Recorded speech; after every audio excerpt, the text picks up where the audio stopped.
Hello दोस्तों, हमारी आज की कहानी है अनजान लड़की के साथ पति को घर आया देख पत्नी को आया गुस्सा। सच्चाई पता चलने पर पति के होश उड़ गए। कहानी पसंद आए तो हमारे चैनल को सब्सक्राइब जरूर करें। तुम्हारी दीदी को तो शॉपिंग करते हुए कुछ खबर ही नहीं रहती है, किसी और ही दुनिया में रहती है। तभी तो मेरी जगह किसी और का हाथ थामकर चल दी थी, इसे पता ही नहीं चला। निगाहें बस विंडो शॉपिंग में लगी हुई थी और मैं भी मुस्कुराते हुए पीछे पीछे चल रहा था। पूरे 10 मिनट तक मैडम को पता ही नहीं चला। वो तो मैंने आकर बताया नहीं तो वह आदमी भी मज़े ले रहा था। राघव ने हंसते हुए सुहानी के परिवार वालों को बताया। सभी खिलखिला के हंस पड़े। सुहानी का मुँह बन गया। क्या है, मजाक एक बार 2 बार 3 बार समझ में आता है, पर आप तो अब हर किसी के सामने मेरा मजाक उड़ा रहे हैं। अब बस भी करो, गलती सिर्फ मुझसे ही नहीं होती है, तुम भी कर सकते हो। सुहानी ने चिढ़ते हुए कहा। मैं तो ऐसी गलती कर ही नहीं सकता, शर्त लगा लो। राघव ने कहा।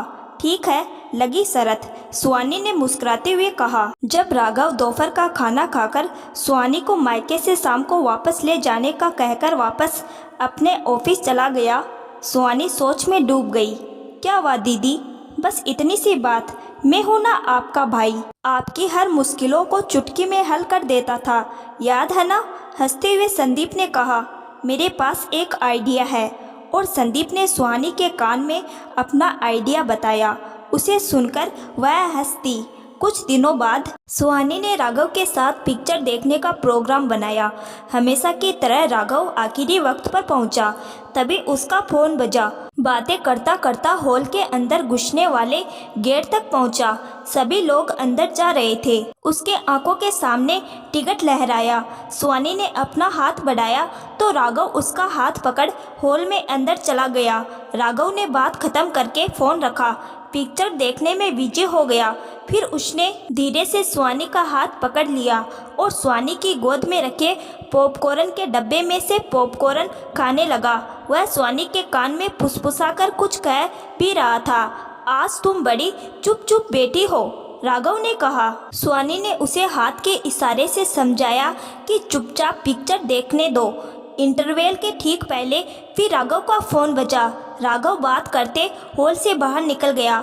इंटरवल खत्म होने पर राघव वापस आकर सीट पर बैठ गया। जैसे ही पिक्चर खत्म हुई उसका फ़ोन फिर बजा और वह बातें करते हुए हॉल से निकलने लगा और उसने इशारे से सुहानी को अपने पीछे आने को कहा।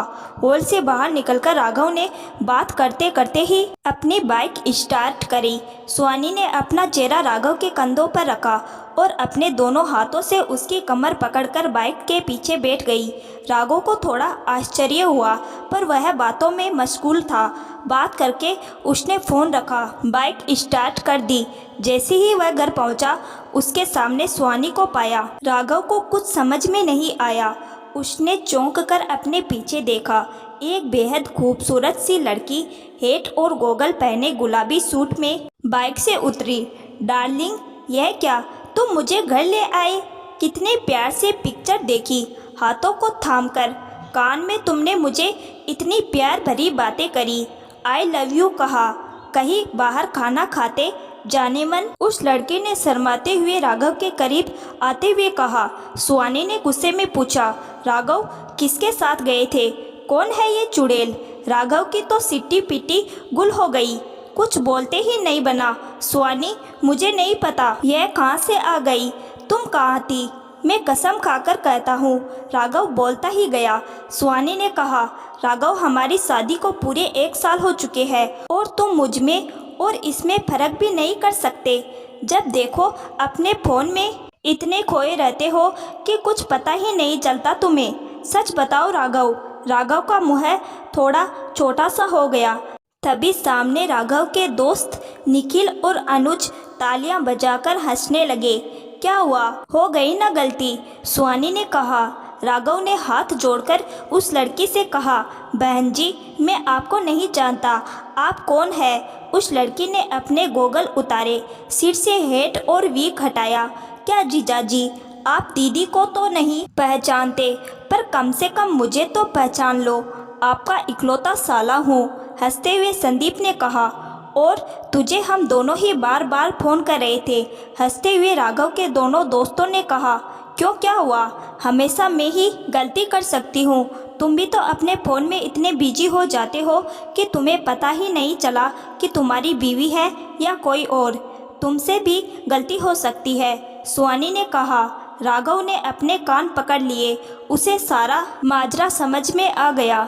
सुहानी ने उसके दोस्तों और अपने भाई के साथ मिलकर नैले पर दहला मारा है। अब सुहानी कौन सी शर्त पूरी करवाएगी? राघव इसी सोच में डूब गया। दोस्तों, इस तरह की खट्टी मीठी मज़ेदार गलतियाँ गलती से होती रहती है। पत्नी अगर गलतियाँ करती है तो पति भी उनसे दुगुनी गलतियाँ करते हैं। पत्नी को कभी उसकी गलती के लिए बार बार मजाक ना बनाइए, नहीं तो पत्नी भी नहले पर दहला मारती है। तब पति के लिए गलती भारी पड़ जाती है। पति को भी अपने मोबाइल प्रेम से ज़्यादा पत्नी के साथ प्रेम भरे पल बिताने चाहिए।